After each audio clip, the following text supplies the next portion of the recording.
The rain outside the luxurious restaurant drummed softly against the glass, a gentle rhythm that filled the silence between clinking wine glasses and whispered conversations.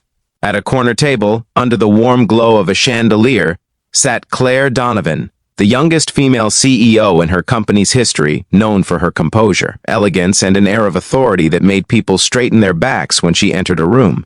But tonight, that same woman looked lost. The seat across from her was empty, again, the third time in a month that her blind date had canceled last minute. Her assistant's words echoed in her mind. "You need to meet someone, Claire. You can't spend your whole life building empires and ignoring your heart." She smiled bitterly at her untouched plate. Maybe love wasn't meant for people like her, people who'd sacrificed too much for success, who had forgotten what warmth felt like. The red wine bottle trembled slightly in her hand as she poured herself another glass, trying to fill the silence that wealth and success could never cure. But as she lifted the glass to her lips, her hand froze. The restaurant door opened, and the entire room seemed to shift. If you believe in kindness, second chances, and the power of unexpected encounters that can change lives forever, please take a moment to like, comment, share, and subscribe to Xposed Tales. Because stories like this one remind us that miracles often come disguised as ordinary people.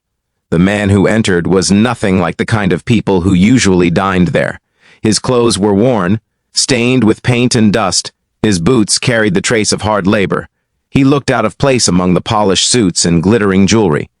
Beside him, holding his hand tightly, was a little girl, no older than 6, wearing a yellow dress with white stockings and ribbons in her hair.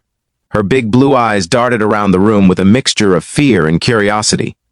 The maitre d' hesitated, unsure whether to let them stay. But before anyone could speak, the man nodded politely and whispered something about a missed reservation. Claire watched them with faint curiosity at first, but then something about the girl caught her attention. She didn't speak, not even when the father knelt and asked her gently what she'd like to eat. She just pointed to the menu with small, trembling fingers. There was something heartbreakingly quiet about her. Not the quiet of shyness, but the quiet of absence, as if her voice had been taken by pain too heavy for a child to carry. The waiter placed the pair at a small table nearby, and Claire found herself glancing at them again and again.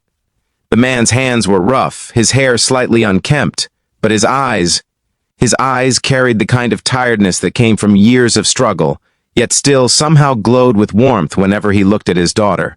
He wasn't checking his phone, wasn't glancing at the time. Every bit of his attention was on that little girl. He cut her food carefully, smiled softly when she tried to eat on her own, and nodded proudly when she succeeded. Then it happened. A moment that silenced the whole restaurant. The waiter, rushing past, tripped on the carpet, sending a tray of red wine crashing down across Claire's white tablecloth. The crimson liquid splattered across her dress and the pristine table, spreading like spilled blood. Gasps filled the room. Claire stood abruptly, her composure breaking for the first time in years. The waiter stammered apologies, his face pale with fear. But before Claire could speak, a deep voice came from behind her. "It's just wine," the man said softly. "It'll wash off." She turned, and there he was, standing just a few feet away, holding his daughter's hand, his expression calm and sincere. His presence was steady, grounding, almost disarming. Claire, usually the one giving comfort, suddenly felt small, humbled. The restaurant manager hurried over, but Claire raised her hand.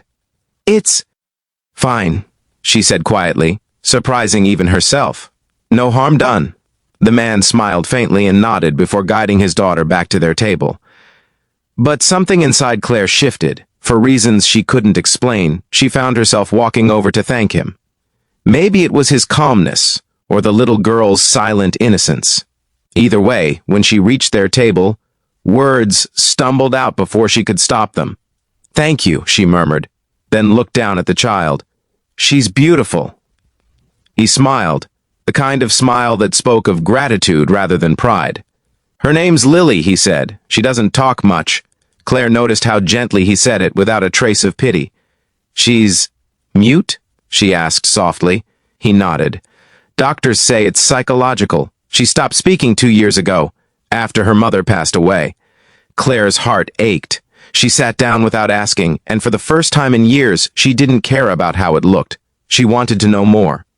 The man introduced himself as Daniel Brooks, a construction worker who had once dreamed of being an architect, but had given up those dreams to raise Lily after his wife's death. Every word he spoke painted a picture of quiet endurance, of late nights, of missed meals, of doing everything possible to give a little girl a sense of safety again. The restaurant staff looked uneasy. A wealthy CEO sharing a table with a man covered in paint stains was an unusual sight, but Claire didn't notice their stares. She was listening, truly listening, to someone for the first time in a long while. Lily eventually reached out to Claire, showing her a small drawing on a napkin, a little house, a tree, and two stick figures holding hands. It made Claire's throat tighten. As the evening went on, something magical began to unfold. Daniel spoke with quiet humor and sincerity that melted away the walls around Claire's heart. She found herself laughing, a real, unguarded laugh, when he described how Lily once painted the living room walls with toothpaste because she thought it was magic paint. For the first time in years, she wasn't the CEO, the perfectionist, or the untouchable success story. She was just Claire, a woman who longed for connection. When they finished eating, Daniel stood to leave, thanking her for the company. He insisted on paying for his meal despite Claire's offer, saying softly, "We don't take what we can't return." But before he could go, Lily tugged at his sleeve and handed Claire another napkin. This one had a new drawing, 3 figures now, all holding hands under a bright sun. Claire blinked back tears as Lily looked up at her, smiling silently, as if saying everything she couldn't with words. That night, Claire couldn't sleep. She kept thinking about the little girl's quiet eyes and the man's humble dignity. Something about them stirred a part of her that had long been buried under deadlines and expectations. The next morning, she found herself driving to the construction site address Daniel had casually mentioned. He was there, mixing cement, his clothes dusty, his movements steady and focused. When he saw her, he looked surprised, wiping his hands on his jeans. "I wanted to thank you properly," she said, "and I have a proposition." What started as an impulsive visit turned into an unexpected partnership. Daniel's old sketches, the ones he'd made before life broke him, were beautiful. She offered him a job at her company's architecture division, not as charity, but because she saw brilliance hidden behind humility. At first, he refused, but when Claire promised that Lily would always have a safe place near him, even if that meant setting up a small play area in her office, he agreed. Weeks passed, and Daniel's presence transformed more than just the company. He brought simplicity, honesty, and warmth into a place that had long forgotten them. Lily became everyone's sunshine, silent but expressive through her drawings that now decorated the office walls. Claire found herself smiling more often, her stress easing each time the little girl tugged her hand to show a new picture. One evening, during a company charity gala, Claire stood on stage delivering a speech about second chances. As she spoke, her eyes found Daniel's in the crowd, standing quietly at the back with Lily in his arms. And then, something happened that no one expected. Lily, who hadn't spoken a single word in 2 years, suddenly whispered into her father's ear. He froze, eyes widening, tears filling them instantly. Claire watched in confusion as Daniel slowly brought the girl closer to the microphone. Lily looked at Claire and whispered shyly, "Thank you, Miss Claire." The entire hall went silent. Claire's hand trembled as emotion crashed over her like a wave.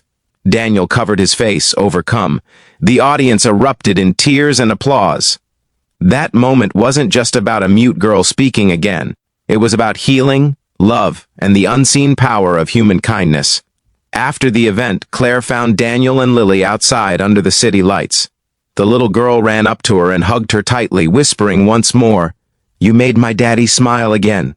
Claire knelt, tears spilling freely. "No, sweetheart," she said softly, her voice breaking. "You both made me feel alive again." As the night air wrapped around them, Daniel looked at her with that same quiet warmth she had felt on that first night. No promises, no confessions, just an unspoken bond that both of them understood. Sometimes, love doesn't arrive with flowers or perfect timing. Sometimes, it walks in covered in paint, holding the hand of a little girl in a yellow dress, and quietly changes everything. If this story touched your heart, Please like, share, and subscribe to Xposed Tales. We tell stories that remind us that no matter how cold the world becomes, kindness can still warm it again. Before you go, leave a comment below. Would you have done what Claire did?